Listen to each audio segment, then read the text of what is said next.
Imagine waking up at 3:17 a.m., absolutely convinced that you just had the strangest experience of your life. You were running through your old high school. Your best friend was there, even though you haven't spoken to them in 10 years. Then suddenly, the hallway turned into a highway, your car had no brakes, and somehow your childhood dog was sitting in the driver's seat. You wake up, your heart is racing. For a few seconds, the dream feels completely real. Then you realize something even stranger. None of it happened, but your brain made you experience it anyway. And here's the question scientists still can't answer completely. Why? Why does your brain spend roughly a third of your life asleep, yet sometimes use that time to create entire worlds? Why can you dream about people you've forgotten, places that don't exist, and situations that could never happen?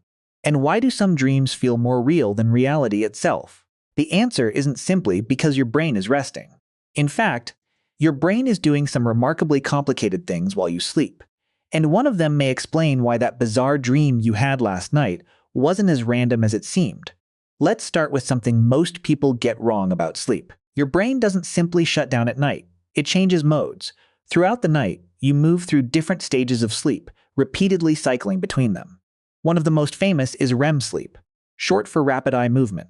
During REM, your eyes move rapidly beneath your eyelids, your brain becomes highly active, and vivid dreaming is especially common.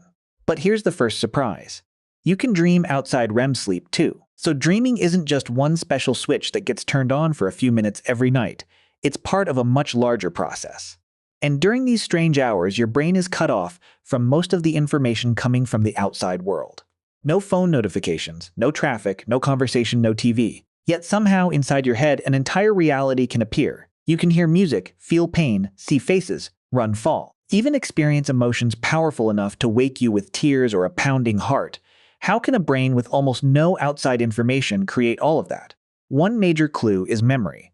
Every day, your brain collects an enormous amount of information. A conversation at work, a face you saw at a coffee shop, something your kid said, a stressful meeting, a song playing in a grocery store. You probably forget most of it consciously.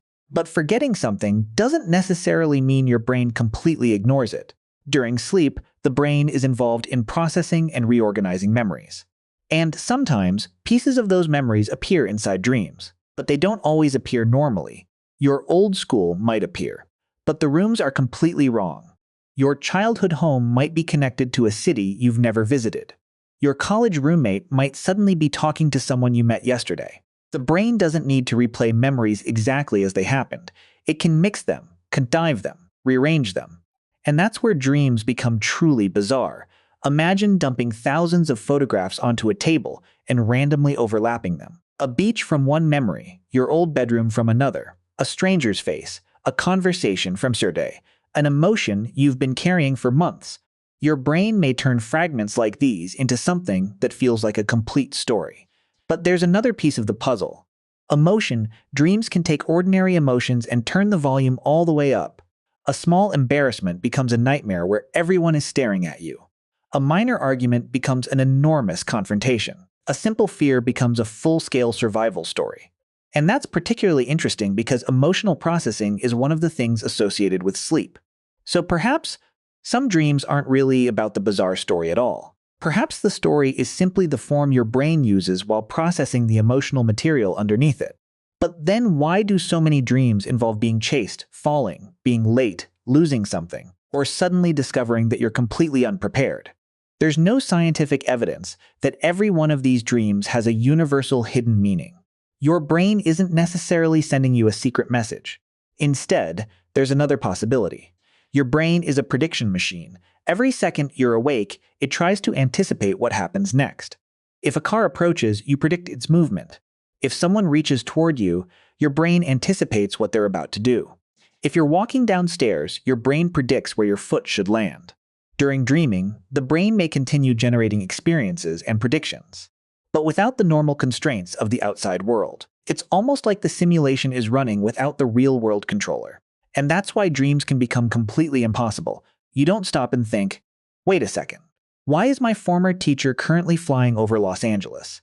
You just accept it, because the part of your brain responsible for questioning the absurdity of the situation isn't operating exactly as it does when you're awake. For the dreamer, the impossible can feel completely normal. And this brings us to one of the strangest things about dreams. Why do we forget them so quickly? You can wake up knowing exactly what happened. You remember the face, the location, the conversation, the fear. And then you reach for your phone. 5 minutes later, gone. The entire world disappears. This may partly be because the brain systems involved in forming and retaining memories operate differently during sleep. The dream can be incredibly vivid without becoming a stable long-term memory. That's why one of the simplest tricks for remembering dreams is to write them down immediately after waking. Wait too long, and the details can dissolve. But sometimes something survives. Not the story, the feeling. You may forget what you were running from, but remember the fear. You may forget who was standing beside you, but wake up feeling strangely sad.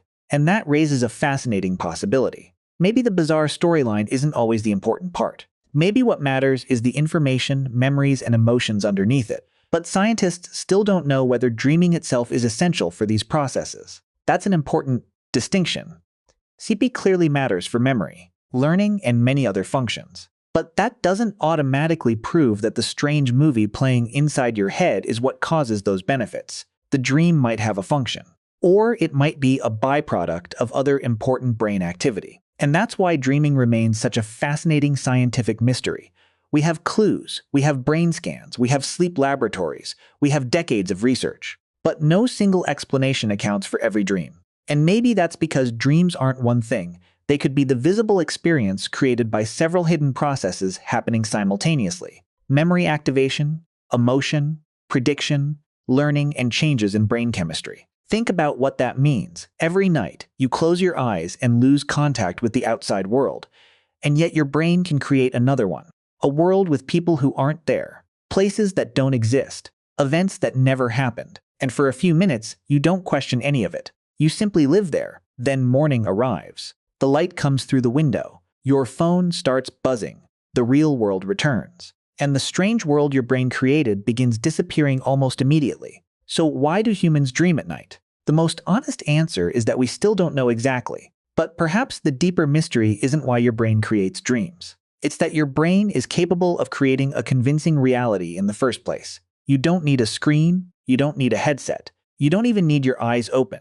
The hardware is already inside your skull. Every night, when the world goes quiet, your brain keeps working. And somewhere between memory, emotion, and imagination, it can build a world convincing enough to fool you until you wake up. And for a few seconds before reality fully returns, you get to experience something impossible. A place that never existed, but felt completely real.